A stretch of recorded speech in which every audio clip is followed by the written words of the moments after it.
Osvajač zlatne medalje na Olimpijskim igrama 1988. godine i srebrne medalje na Olimpijskim igrama 1996. godine. Osvajač zlatne medalje na svjetskom prvenstvu 1986. u Madridu i u Pertu 1991.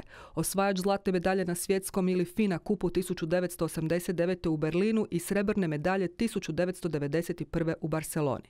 Trebala bi nam cijela jedna emisija da samo pročitamo sve njegove sportske uspjehe. No sve te uspjehe pratile su i sportske ozljede.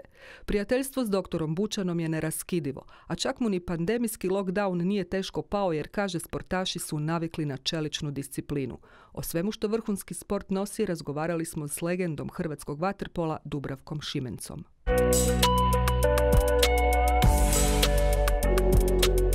Možete li pobrojati sve vaše sportske ozljede? Pa mogao bi, uglavnom desna strana. Skočni zglob, koljeno, desno rame, desni lakat, desno oko. I od neki dan imam, to nije sportska ozljeda, ali je uslijed sporta, dobio sam umjetni kuk. Znate, kada bilo koji sportaš kad ima ozljedu, rekli ste sami, često je sam sa sobom, jel? Često boravi u ta svoja 4 zida u nekom stanu, u nekoj sobi. Pokušava se vratiti na pozornicu, osjetiti opet zvuk turbine i pljesak i u mom sportu zadovoljstvo postignutog zgoditka, asistencije i onaj zvižduk suca. Ali kad si ozlijeđen, onda si, kažem, napušten. Čak i novinari znaju zaboraviti na tebe. Pogotovo ako je, recimo, igraš negdje vani, pa onda trebaju naši novinari pisati o tebi. To je često slučaj hrvatskih sportaša koji igraju u inozemstvu. Ali onda u tim, što je, rekao sam malo prije, boli, onda je tu Stjepko koji u ovom prostoru gdje se danas nalazimo nema sportaša koji nije bio rado viđen gost. Biti vrhunski sportaš je, tamo gdje prestaje rekreacija, tek počinje sport, jel, taj vrhunski sport. I naravno, svi kažu jako puno dricanja, jako puno treninga i tako dalje. To je stvarno, to je istina. Ali u tim treninzima, u tim preplivenim kilometrima, dizatim utezima i tako dalje, postoji čuda. Da, postoji čuda, a to je stvarno kad si povređena da igraš. Jel. Koji put smo i mi zaslužni za to, kao sportaši, a koji put, puno puta i upravo ljudi kao što je Stjepko.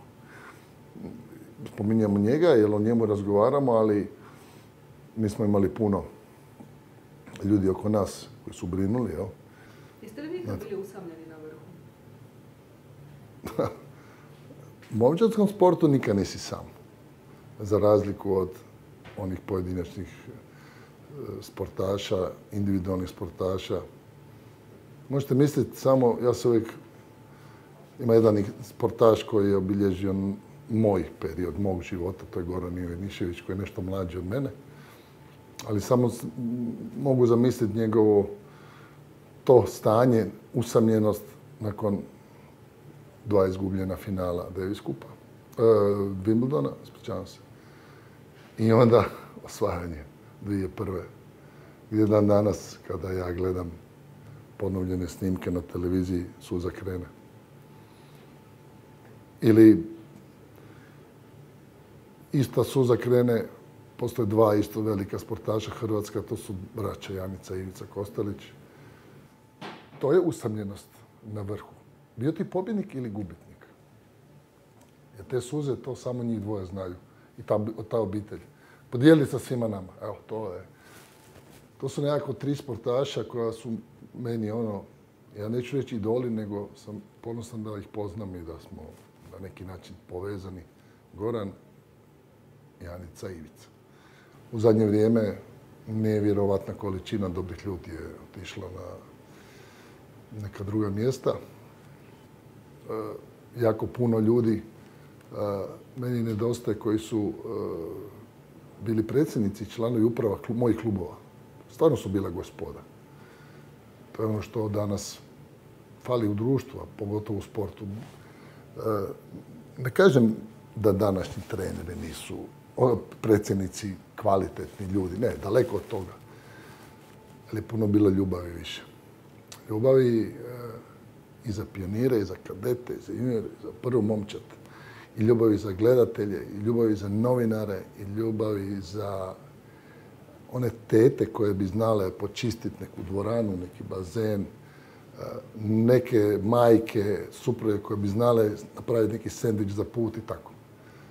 Emocije i ljubav u sportu je nešto što te jako, jako može uzdignuti u vrh, a jako te može baciti dole u dno. Jel? Nedostaje li vam danas vaterpolo? Da, nedostaje. Ima televizije pa na svim mogućim kanalima se često gledaju utakmice i tako. Odlazim na utakmicu u Zagreb, a to smo nekako stavili smo u neki škafetin, neku ladicu, neki ormar. Nekome još taj dres visi onako spreman da ga obučeš. A ja imam te kapice u nekim ladicama, neke bademantile ispod kreveta. Stoje, čekaju, ne znam ja šta čekaju. Neću ih nikad više obući. Ali tako čekaju neku akciju, kao što je bilo za Petrovu, pa onda pokloniš tu nekakvu svoju emotivan sportski nekakvi rekvizit da se Petrovo rodilište obnovi u nesretnom potresu, na primjer. To su vam opet te neke emocije. I tako svaki sportaš ima neku tu svoju emociju koju neko dijeli, a neko ne dijeli sa vama, s medijima.